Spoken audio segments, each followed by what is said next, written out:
Ariba grew up believing that love was meant to be gentle. From a young age, she watched the women around her give endlessly. Mothers who woke before dawn, sisters who learned to stay quiet, and wives who measured their worth by how much they could endure. Somewhere between childhood and adulthood, Ariba absorbed the idea that love meant sacrifice, and marriage was the highest form of it. She was not foolish, nor was she naive. She was hopeful. She believed that if two people chose each other, truly chose each other, then kindness would follow naturally. When the proposal came, wrapped in promises of forever, she said yes with a heart full of dreams she didn't yet have words for. The wedding day felt like a beginning carved out of light.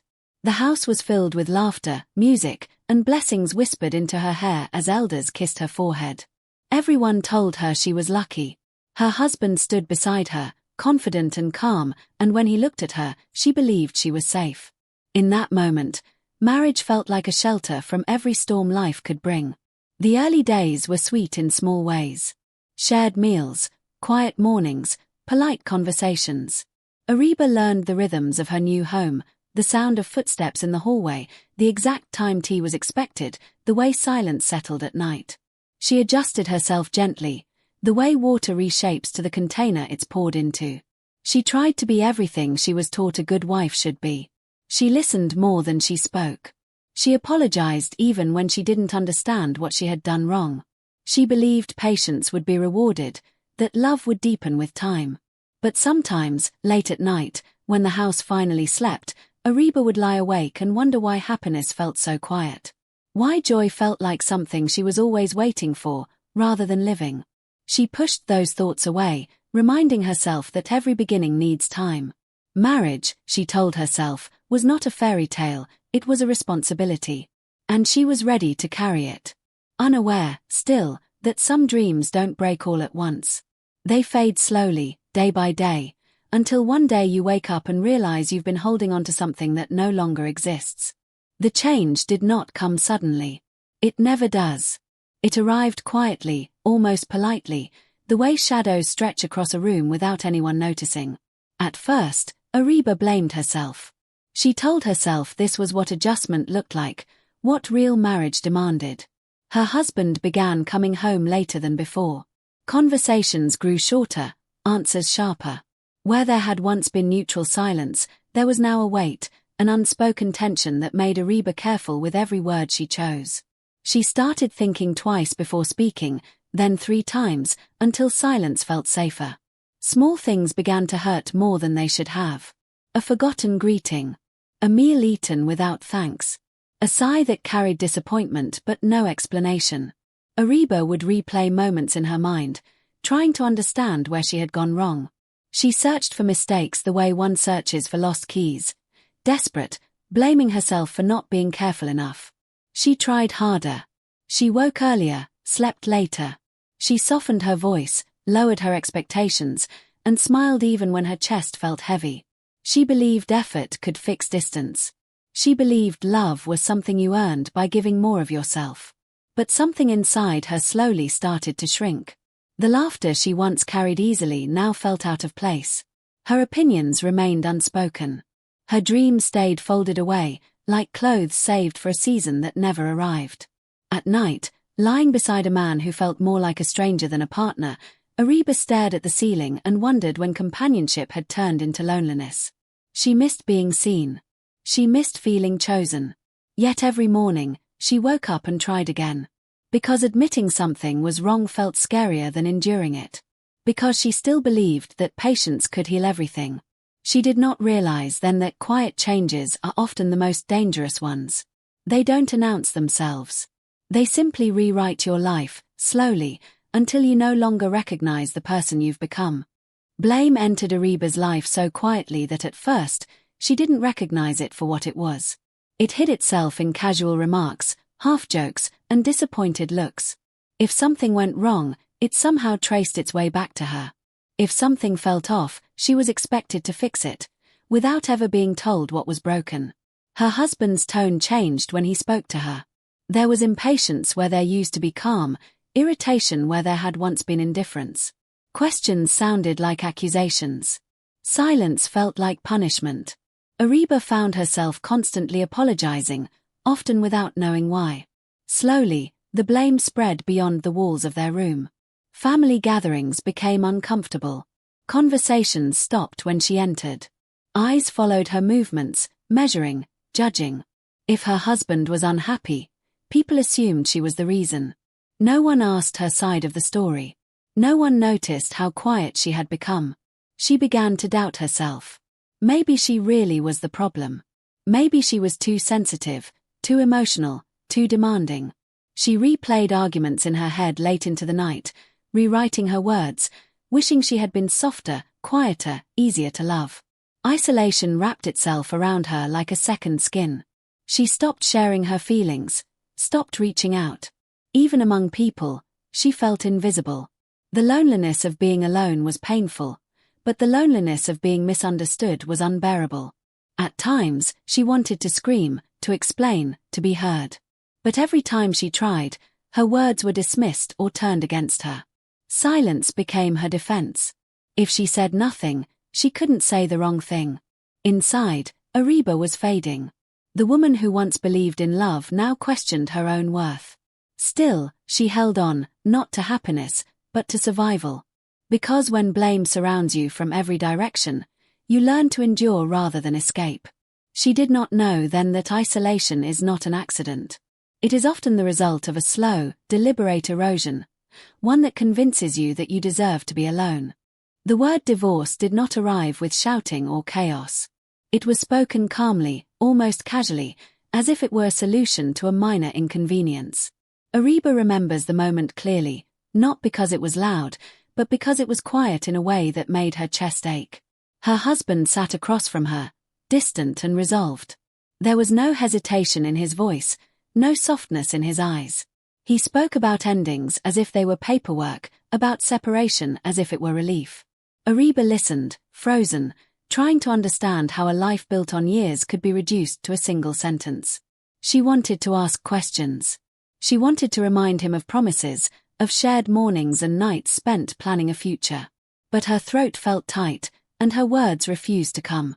Somewhere deep inside, she knew this decision had been made long before it was spoken aloud. The days that followed blurred together. Meetings with lawyers. Papers filled with unfamiliar language. Signatures demanded where explanations were never offered. Ariba moved through it all like a shadow, present but unseen. Each form felt like another piece of her life being quietly erased. In court, she stood smaller than she ever had before. Her husband spoke confidently, listing claims and demands. The house. The money. The stability she had helped build but never owned in name. Ariba said little.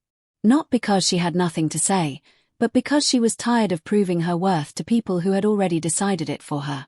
When the judgment came, it felt final and cold. He walked away with everything that could be counted. What no one noticed was what he also took: years of her silence, her emotional labor, her patience. All of it packed neatly into a victory that looked impressive from the outside. As Ariba stepped out of the courtroom, the air felt strangely lighter. She had lost almost everything, yet something heavy had been lifted from her shoulders. For the first time in years, the future was uncertain, but it was hers. She did not cry that day. The tears would come later, in private. What remained in that moment was a quiet realization. The marriage was over, but she was still standing. When it was over, truly over, Ariba found herself standing at the edge of a life she no longer recognized. There was no dramatic exit, no final argument, just a quiet walk away from everything she once called home. What she carried with her could fit into a single small bag. What she left behind could not be measured. The room she moved into was unfamiliar and bare. The walls held no memories, no laughter, no arguments, only silence. At night, that silence felt louder than anything she had known before. It pressed against her chest, reminding her of everything she had lost. And yet, beneath the ache, there was something else: space. Room to breathe. The first few days were the hardest. She woke up reaching for routines that no longer existed. No one to cook for, no one to wait for, no one to please. The absence felt cruel. She questioned herself relentlessly. Was this freedom, or was it just another kind of loneliness? She cried when no one was watching. sometimes for hours, sometimes for reasons she could not name. Grief does not follow logic, it arrives in waves, pulling you under just when you think you are learning to float. Ariba let herself feel it all, because pretending to be strong had already cost her too much. Slowly, something unexpected happened. The fear began to loosen its grip. She realized that even with nothing, she was surviving. The world had not ended. She was still waking up, still breathing, still here. There was a strange power in that realization. She had lost the house, the money, the title of a wife, but she had kept her ability to begin again. For the first time in years, her choices belonged to her alone. That night, as she lay down to sleep, the room still felt empty, but her heart felt lighter. She did not know what tomorrow would bring. But she knew one thing with certainty: she was no longer trapped.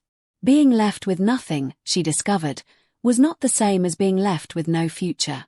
Starting over did not feel brave. It felt terrifying. Ariba woke up each morning with a knot in her stomach, unsure of what the day would demand from her. There was no roadmap for rebuilding a life after it had been dismantled so completely. There was only the quiet decision to keep going. Her first job was small and modest, nothing like the life she had once imagined for herself. The pay was low, the hours long, and the work exhausting. But it was hers. Every coin she earned carried a strange kind of dignity, proof that she could stand on her own feet. People looked at her differently now. Some with pity, some with curiosity, some with judgment disguised as concern. She learned quickly that independence often makes others uncomfortable, especially when they expected her to break. Ariba let them think what they wanted. She was too busy learning how to survive. There were days she doubted herself deeply. Days when the past crept in, whispering that she was not enough, that she had failed. On those days, she reminded herself of how far she had already come. She had survived what once felt unbearable. Slowly, routine began to form. Early mornings, long commutes, tired evenings. And within that routine, something steady grew: confidence. Not loud or dramatic, but quiet and unshakable. She started making small choices just for herself.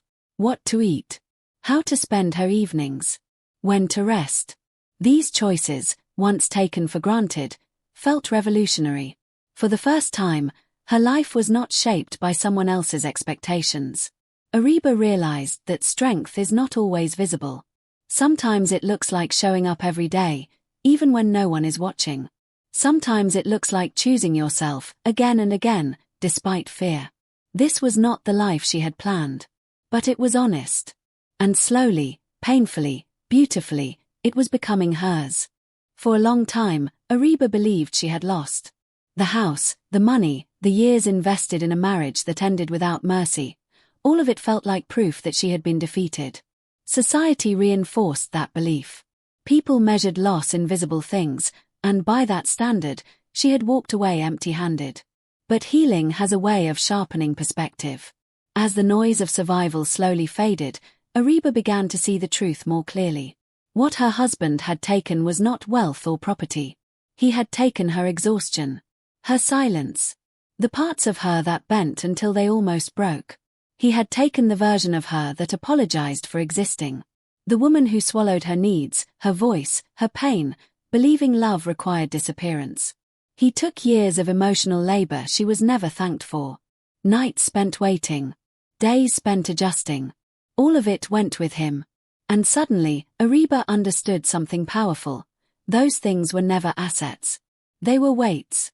What remained with her was lighter but far more valuable. Her ability to think freely. To breathe without fear. To make decisions without asking permission. She had kept her integrity, her resilience, and the quiet wisdom earned through suffering. There was no anger in this realization, only clarity. She no longer wished for revenge or recognition. She simply saw the balance clearly now. He had taken everything that drained her. She had kept everything that could grow. That understanding shifted something deep inside her. The past no longer defined her as a victim. It became a lesson, painful, yes, but transformative. She was not starting from nothing. She was starting from experience. In losing what she thought mattered, Ariba gained something far greater, herself. Self-love did not arrive like a sudden revelation. It did not announce itself with confidence or pride. It came quietly, in small moments that Ariba almost missed at first. A morning when she looked in the mirror and did not criticize herself. An evening when she chose rest over guilt. A decision made without fear of disappointing anyone. For years, she had been taught that loving herself was selfish. That a good woman put herself last. Undoing those beliefs was harder than enduring pain had ever been. Some days, she caught herself apologizing out of habit, shrinking without reason, doubting choices that harmed no one but empowered her. She began gently correcting herself. Replacing harsh inner words with kinder ones. Allowing herself space to feel joy without earning it through suffering. She learned that her worth was not tied to how much she could give or endure. Her silence changed meaning. It was no longer fear or submission, it became peace. She no longer felt the need to explain herself to people who were committed to misunderstanding her. Boundaries, once unfamiliar, became acts of self-respect. Ariba started doing things simply because they made her feel alive. Walking alone in the evening. Reading before sleep. Sitting with her thoughts without running from them. These moments stitched her back together in ways no one else ever had. There were still scars. Healing does not erase them. But the scars no longer hurt, they reminded her of survival. Of growth. Of how far she had come. For the first time, Ariba felt whole without belonging to anyone else. She did not need to be chosen anymore. She had chosen herself. And in that choice, she found a peace deeper than love she had once begged for. Time has a quiet way of settling accounts. It does not argue or accuse, it simply reveals. Years passed, and life moved forward for everyone, including the man Ariba once called her husband. At first, he felt victorious. He had kept what society values most: property, money, control. From the outside, his life looked intact. But slowly, the spaces Ariba once filled began to echo. The house was quiet in a way that felt empty rather than peaceful. There was no one to soften the hard days, no one to listen without judgment. He began to notice the absence in small, unsettling ways. Meals felt tasteless. Success felt lonely. Problems had no gentle place to land. The emotional labor Ariba once carried so effortlessly was gone, and with it, the comfort he had taken for granted. Regret did not arrive dramatically. It crept in during ordinary moments, when he realized no one waited for him, no one cared enough to ask how his day had been. He finally understood that what he lost was not replaceable. Meanwhile, Ariba's life continued to grow quietly. She did not chase validation or revenge. She focused on stability, peace, and becoming someone she respected. Her strength did not need witnesses. When news of Ariba reached him, her independence, her calm, her dignity, it unsettled him more than anger ever could. She had rebuilt herself without him. She no longer needed what he had once withheld. Time showed the truth clearly. He had taken what could be counted, but lost what could not be replaced. And Ariba, once seen as the weaker one, had become whole. Some realizations come too late to change the past, but just in time to reveal who truly won. Peace did not arrive as a reward. It arrived as a consequence of everything Ariba had endured, learned, and released. By the time she reached this chapter of her life, she was no longer chasing happiness the way she once had. She was protecting calm. Her nights were different now. She slept without fear, without rehearsing conversations in her mind, without bracing herself for disappointment. The quiet around her no longer felt heavy, it felt kind. Silence had become a friend, not a punishment. Her life was not perfect, but it was honest. She worked, she rested, she laughed when she felt like it. She surrounded herself with people who respected her boundaries, and she walked away from places that demanded she shrink. Peace, she learned, required courage. Sometimes, memories surfaced. Not with pain, but with distance. She could look at her past without losing herself in it. The woman she once was, the one who endured, waited, and blamed herself, no longer defined her. That woman had carried her through darkness, and for that, Ariba felt gratitude, not shame. At night, as she lay down to sleep, there was no bitterness in her heart. No need to prove anything. She had nothing left to reclaim from anyone. Everything that truly mattered was already with her. She understood now that winning was never about what she gained after the divorce. It was about what she no longer tolerated. About choosing dignity over attachment, peace over chaos, self-respect over fear. Ariba closed her eyes with a steady heart. Tomorrow would come with its own challenges, but she trusted herself to face them. That trust, earned, tested, and unbreakable, was her greatest achievement. And so, she slept peacefully. Not because life was easy, but because she was finally free. Crescent moon final moral, bedtime lesson sometimes. The greatest victory is not getting everything back, but realizing you never needed what was taken from you in the first place.